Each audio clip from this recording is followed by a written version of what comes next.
Assalamualaikum dan juga salam sejahtera. Anda bersama saya Hafiz Rosli dan juga Naila Huda. Hari ini kita membincangkan mengenai topik kesihatan, Naila. Dan kalau kita lihat kepada ketika pelaksanaan PKP sejak Mac lalu beralih ke PKP bersyarat, pemulihan bukan saja beri kesan kepada ekonomi, namun tahap kesihatan juga perlu diperhatikan. Jika sebelum ini kita banyak membawakan isu mengenai dari segi kecergasan yang kurang apabila tidak boleh melakukan aktiviti luar dan kesihatan mental, ramai stres kerana hanya duduk di rumah saja. Bukan saja melihat kepada golongan dewasa, kita juga ingin menumpukan kepada golongan kanak-kanak ini dan susulan mereka tidak digalakkan membuat aktiviti luar. Pilihan yang mereka ada adalah membuat aktiviti dalam rumah, iaitu penggunaan gadget dan boleh saya katakan kepada screen time ini menjadi aktiviti utama mereka pada ketika ini, Nela. Ya, dan kita ingin lihat apa kesan penggunaan gadget ini terhadap kesihatan mereka. Begitu juga bagaimana ia mungkin sedikit sebanyak merencatkan pertumbuhan dan impaknya kepada pembangunan sosial kanak-kanak. Untuk itu, kita bawakan tetamu kita pagi ini, Dr. Muhammad Zakrul Razmal Muhammad Potzil, merupakan pakar pediatrik dan ahli panel drbudak.com.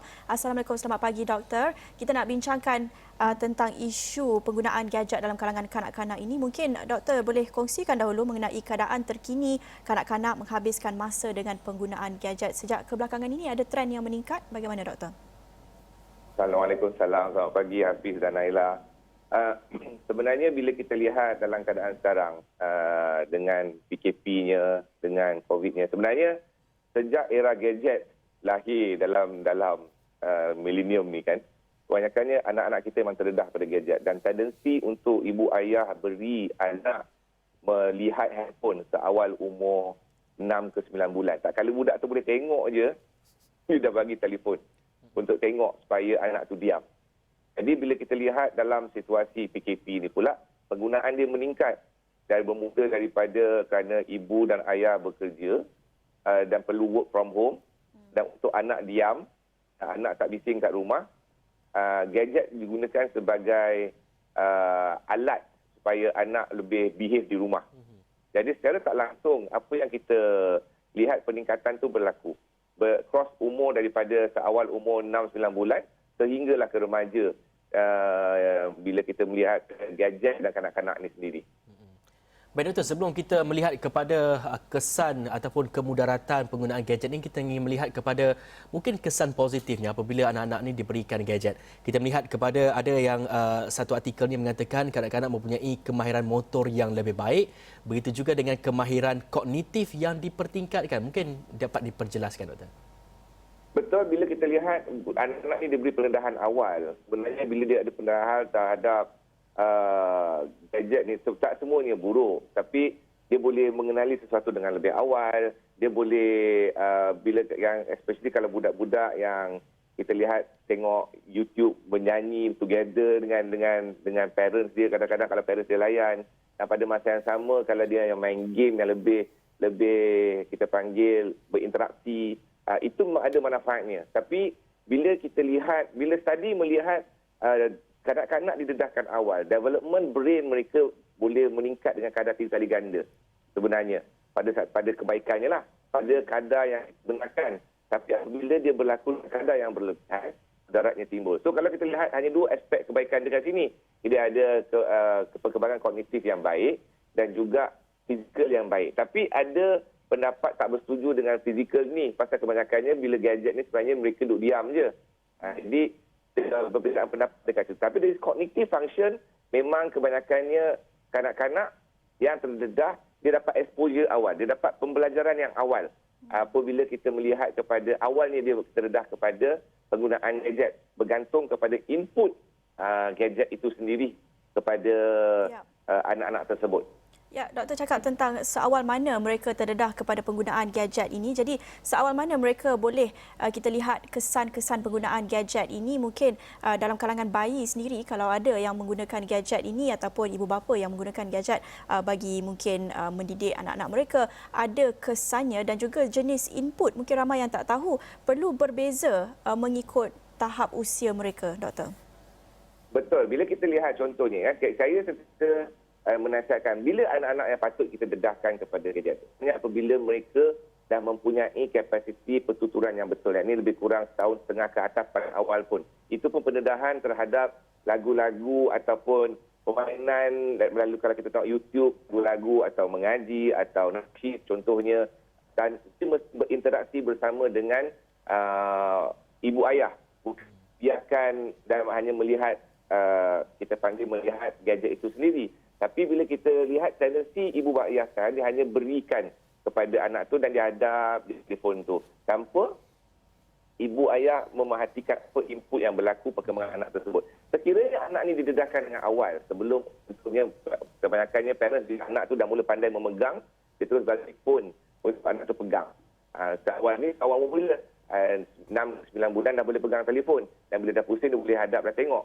Dan bila ini yang berlaku, bila lama-lama anak ni terdedah kepada dengan sinaran radiationnya, dengan visionnya, dan automatically dan bunyi-bunyi, dan kalau anak dia dah mula pandai absorb ataupun kita kata dah mula mengambil perkataan-perkataan, tak ada masalah dekat situ. Tapi kurangnya bila kita tahu study menunjukkan kebanyakannya anak-anak ini mengalami masalah attention deficit kemudiannya, atau delete segi lewat percakapan, kerana mereka tak berinteraksi sekiranya parents ataupun ibu ayah tidak bersama dalam penggunaan gadget ni.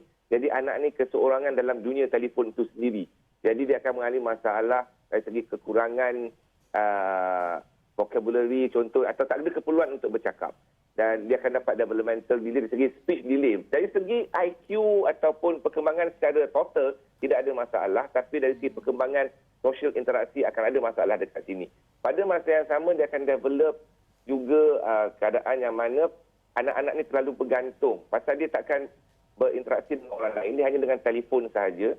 Jadi dia akan ada masalah social interaksi juga dekat sini. Jadi kalau kita lihat by umur, contohnya 6 sampai tahun setengah, sekiranya awal kita dedahkan, anak-anak ni akan ada masalah delete dari segi speech ataupun pertuturan dan kekurangannya pertuturan. Tapi bila kita develop, kita biarkan pula dia meningkat daripada 2 tahun ke atas sampai ke 5 tahun, ni akan ada anak-anak yang develop kepergantungan ataupun boleh develop addiction terhadap telefon. Sampai kalau kita lihat dekat luar sana, anak-anak pegang telefon sendiri, tak dapat telefon dia mengamuk.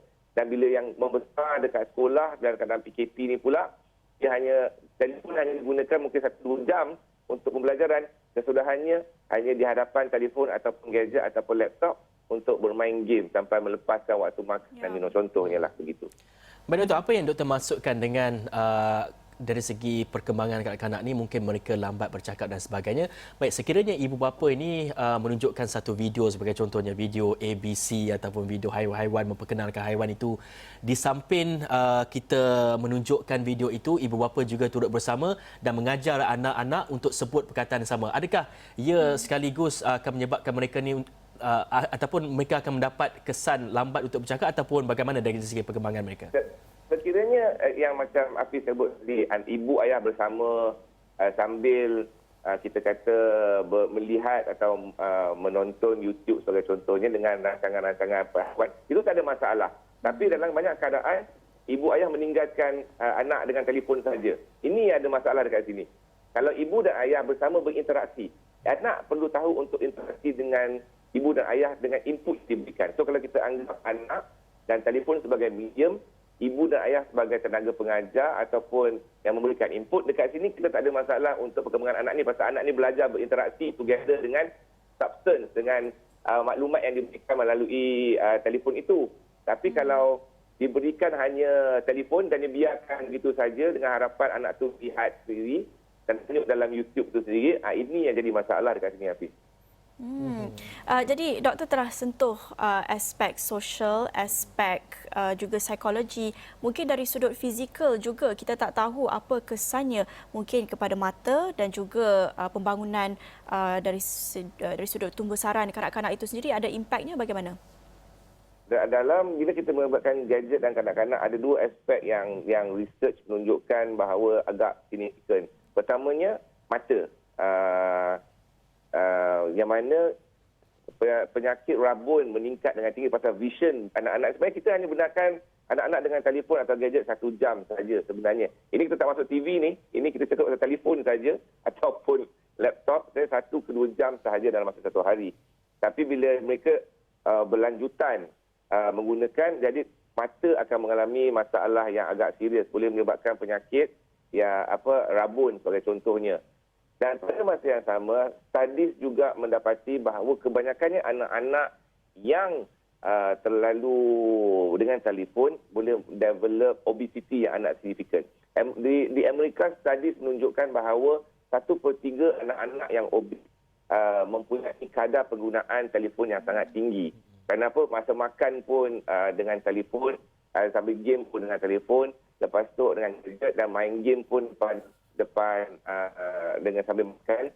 So, tabiat yang tidak sihat ni berlaku dan kurangnya pergerakan fizikal apabila mereka hanya dengan gadget contohnya. Pada masa yang sama juga, bila mereka asyik dengan gadget, kita juga mendapat bahawa anak-anak ni mengalami masalah kekurangan tidur. Kalau Hafiz dan Ala perasan, kebanyakannya budak-budak yang mempunyai telefon, mereka akan terus main telefon sampai lewat malam.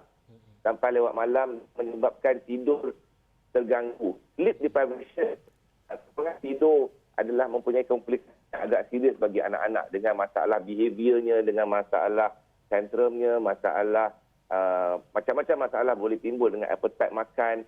Jadi ini mempunyai konsekuensi yang sangat tinggi di kemudian hari. Walaupun kita hanya lihat selalu parents kata tak adalah anak masalah, anak boleh, yang penting kita parents boleh tidur pasal besok nak kerja, anak dengan telefon. Ini ada 3 aspek yang paling penting apabila kita melihat kepada perkembangan anak-anak itu sendiri. Yang paling penting apabila kita kata anak masalah obesiti sebagai contoh. Kita akan melihat pula akibat daripada obesiti itu sendiri. Kita akan dapat insiden diabetik yang awal, darah tinggi yang awal, masalah-masalah penyakit metabolisme yang lebih awal di kalangan yang adult apabila anak-anak ini menjadi dewasa kelak. Doktor gambarkan tadi beberapa impak seperti masalah tidur dan mungkin kenaikan berat badan, ketagihan terhadap penggunaan gadget ini. Saya kira bukan saja dalam kalangan kanak-kanak, mungkin saya sendiri ada tabiat sendiri dan juga simptom-simptom ni sebenarnya kita semua pun ada juga. Jadi apa pandangan doktor, adakah tabiat kanak-kanak ini sebenarnya mencerminkan tabiat ibu bapa mereka sendiri? Ibu bapa mereka lihat ibu bapa mereka sendiri yang banyak menggunakan gadget, mereka juga melihat itu sebagai satu normal. Bagaimana pandangan doktor? Setuju, saya setuju dengan pandangan itu. Kebanyakannya pasal keberdangan kita kepada gadget adalah melibatkan tugas. Tapi ada juga, pasal itu kita kata dalam struktur families, parents juga memainkan peranan yang sangat penting. Bezanya, kita sebagai orang dewasa, kita tahu, kita boleh limit diri kita. Dan kita, sebagai parents, kita kena disiplinkan diri kita bahawa penggunaan bila tidurlah. Bila kita beri ke anak, sebagai contoh, kebanyakannya yang bila saya lihat, bila pesakit saya pun, bagi telefon pada anak bukan tujuan untuk mendidik atau apa, just untuk anak tu diam. Sama dalam keadaan PKP ni, perlu buat kerja, meeting dalam online semua, anak perlu diam dalam environment itu. Jadi, penggunaan anak tu melebihi penggunaan parent. Jadi, bila kita lihat ni berlaku, sebenarnya dia kena berkadaran. Kalau kita disiplinkan, kita boleh disiplin maksudnya, dari segi tidurnya, dari segi makan, time makan adalah makan, time tidur adalah tidur, time belajar adalah belajar. Gadget hanya sebagai, kita panggil, peralatan untuk kehidupan, itu tak ada masalah. Tapi kalau memang kita akui bahawa dengan keadaan sekarang, yang dewasa pun galit dengan gadget. Tapi inilah yang perlu diambil berat oleh baik ibu ayah dan juga daripada ibu ayah dan mendidik anak itu sendiri. Kerana penggunaan yang sangat melampau sangat memudaratkan baik pada kita yang dewasa dan juga pada anak-anak kecil. Okey, baik. Banyak lagi kita nak bercakap dengan Dr. Muhammad Zakrul mengenai topik kesihatan yang kita memperincikan mengenai kanak-kanak dan juga gadget, apa impaknya. Tadi kita dah bercakap mengenai impak positif dan juga impak negatifnya. Dan selepas ini kita akan membincangkan terus kepada perbincangan kita mengenai isu ini. Kita berehat dulu seketika, kita kembali selepas ini.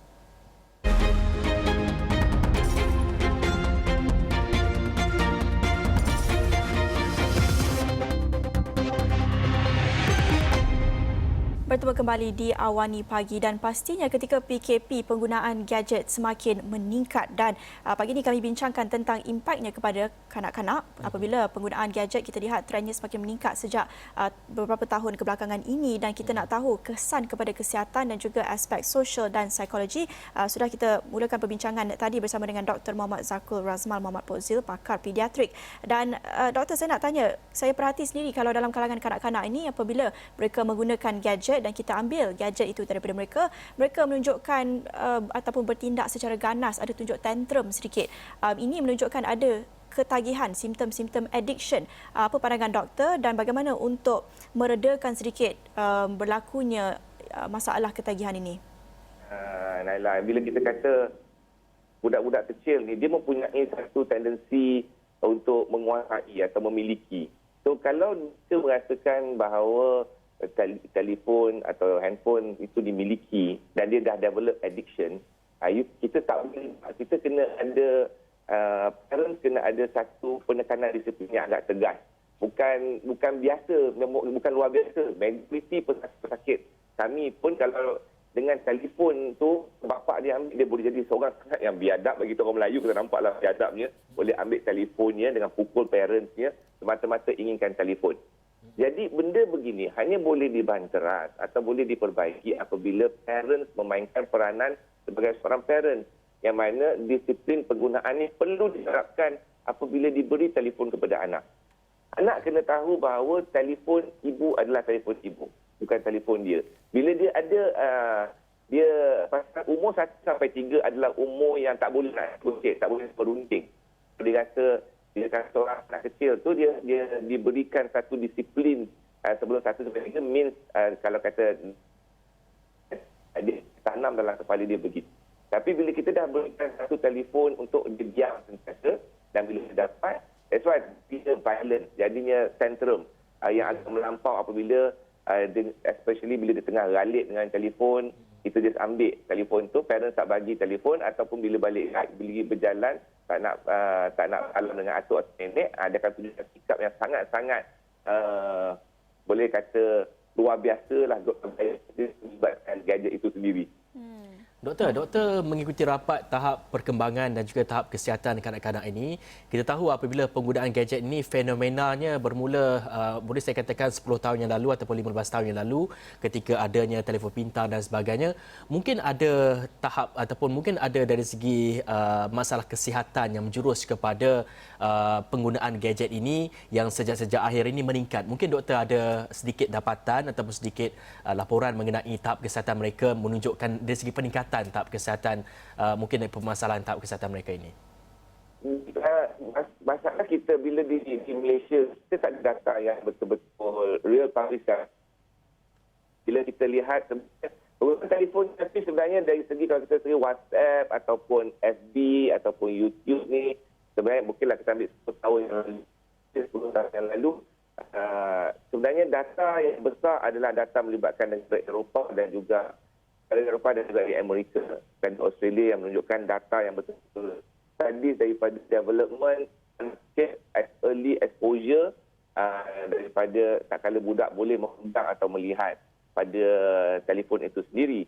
Mana kita dia follow up ataupun series development tu memang ternyata yang paling penting efek dia adalah kita panggil social development mereka itu sendiri. Keperluan bercakap itu jadi kurang. Keperluan untuk bermain itu kurang. Dan keperluan untuk keluar untuk menikmati alam semesta ni. Maksudnya bermain di persekitaran, bermain bola sepak dengan kawan-kawan, berbasikal sebagai contoh yang besar. Jadi ini lalu daripada yang 3 yang permulaan tadi tu menyebabkan mereka ni hanya jadi in-house punya anak-anak. In-house anak-anak ni yang memang menunjukkan confirmative bila dia observe the observational study ni 1/3 itu obese.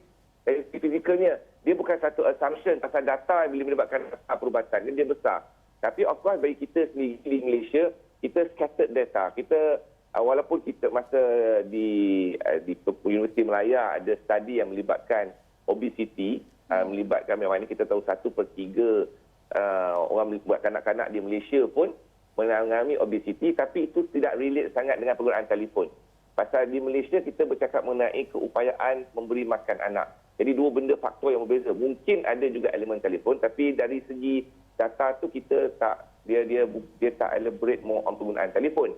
Dia more of nutrition punya input dari segi related dengan obesity dalam kanak-kanak ni sendiri. Doktor tadi sentuh tentang persekitaraan dan apa bezanya apabila kanak-kanak itu terdedah kepada persekitaraan di luar rumah dan juga in-house saja.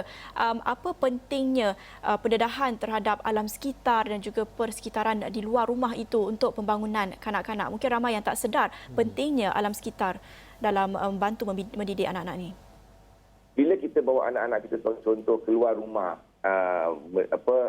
beriadah, berlari di apa kita panggil taman permainan, anak-anak ni boleh mengenali isi alam ini secara tak langsung, dan kita juga mengajar mereka menghargai isi alam ini sendiri berbanding dengan hanya melihat kura-kura dalam contoh dalam telefon ataupun melihat daun dalam telefon tanpa memegang, tidak bermain dengan mengeluarkan peluh contoh. Bila kita bermain atau bermain hingga berpeluh, sebenarnya dia akan menghasilkan tubuh badan yang lebih sihat dan minda yang lebih cergas. Ini adalah asas fisiologi paling penting bagi tubuh badan yang sihat. So kalau kita tak didik anak kita dari kecil untuk beriadah, so bila kita lihat anak-anak yang dia rapat dengan gadget, dia pergi sekolah pun dia tak berminat untuk kurikulum. Dia tak berminat untuk kurikulum. Pasal bagi dia hanya pergi sekolah dan belajar dan kemudian dengan gadget. So kita menghasilkan generasi yang meminta ataupun kecerdasan yang kurang berbanding dengan anak-anak yang beriadah. Dan ini perkembangan, kita kata perkembangan input naturalnya dari segi mengenali biologi alam itu sendiri juga memberikan peranan yang sangat besar bila ibu ayah kita sambil beriadah kepada anak-anak ini menghargai alam kita contohnya. Doktor, mengambil contoh kepada situasi ketika ini, kita tahu semua sekolah diarahkan untuk tutup dan semestinya menuntut kepada pembelajaran secara atas talian. Itu untuk pelajar sekolah, begitu juga dengan pelajar-pelajar tadika. Saya tengok ada juga cikgu-cikgu memberi homework dan sebagainya, belajar secara online dan sebagainya. Jadi bagaimana ibu bapa nak pastikan supaya keberkesanan pembelajaran ini dapat diraih oleh pelajar-pelajar ini, dan kita ingin menolak semua perkara-perkara negatif daripada mereka terima semuanya? Bahagian ni saya agak muskil. Saya rasa dalam 2-3 hari lepas ada Persatuan Guru pun dah menyatakan kerisauan untuk pelajar menguasai 3M itu sendiri. Tapi jadi kita lihat sebenarnya dari apabila kita PKP dan pengajian dalam talian, ibu ayah masih continue bekerja. Jadi monitoring anak-anak ni akan jadi isu yang besar. Kerana kita bekerja, anak di rumah dengan menghadap telefon ataupun menghadap laptop untuk sesi pembelajaran contohnya. Jadi kita tak tahu kalau anak kita betul dengar ataupun anak kita mute. Pasal kita pun parents pun sebenarnya ada masalah dalam berinteraksi dengan guru. Yang parents tahu adalah homework yang ditinggalkan. Tapi sebenarnya bagi saya untuk sistem education itu sendiri adalah yang paling penting fokus kepada keperluan berdasarkan umur anak tersebut. Contoh tahap 1, penguasaan 3M yang paling penting berbanding dengan input-input yang lain. Tahap 2 adalah untuk anak-anak ini menguasai skill ataupun subjek-subjek sains atau yang lebih apabila dah menguasai 3M. Jika tidak, pasal COVID bukan satu perjuangan yang pendek. Kalau kita ambil kira dengan penggunaan gadget lagi, kalau anak dekat rumah ada 5 orang nak gunakan satu gadget, ada yang dapat, ada yang tak dapat. Dan kesudahannya ada anak yang tertinggal dalam pembelajaran kerana kakak lebih menggunakan telefon. Ini realiti yang berlaku. Jadi sebagai parents yang bekerja, saya sendiri pun kita tak ada belikan 5 telefon untuk anak kita. Jadi ini yang tak nak parents dengan guru mesti berinteraksi bersama untuk make sure development ni bagus. So assessment ni agak sukar bila melibatkan current curriculum. ada yang parents, kalau kita ambil contoh kita yang educated, boleh bantu, boleh memahami subjek yang diajarkan. Tapi kalau kita ambil majoriti yang di kampung-kampung masih lagi dengan telefon yang tak ada contohnya, ataupun assessment yang masih kurang. Ya, Jadi, itulah. Ya. Kuranglah berlaku penekanan di sini. Ya, itulah realiti di sebalik PKP yang dilaksanakan ini sejak Mac lalu. Impaknya kepada kesihatan kanak-kanak kita mungkin tidak sedar, mungkin hanya akan sedar dalam masa beberapa tahun apabila sekolah kekal ditutup. Itu antara aspek yang perlu dititik beratkan. Terima kasih kepada Dr. Muhammad Zakur Razman Muhammad Potzil, pakar pediatrik dan juga ahli panel drbudak.com mengulas sedikit sebanyak mengenai impak penggunaan gadget kepada kanak-kanak. Lagi-lagi pada pandemik ini, penggunaan gadget semakin meningkat dan juga banyak kebergantungan kepada pembelajaran dalam talian. Hafizi. Yang pasti pengawasan daripada ibu bapa itu sangatlah penting supaya kita boleh supaya kita dapat manfaat daripada penggunaan gadget ini dan kita dapat mengurangkan dari segi mungkin keburukan yang kita bakal terima apabila kita menggunakan gadget ini tanpa pemantauan dan sebagainya. Dan untuk itu Awani Pagi berakhir di sini. Saya Hafiz Rosli Dan saya Naila Huda. Salam hormat.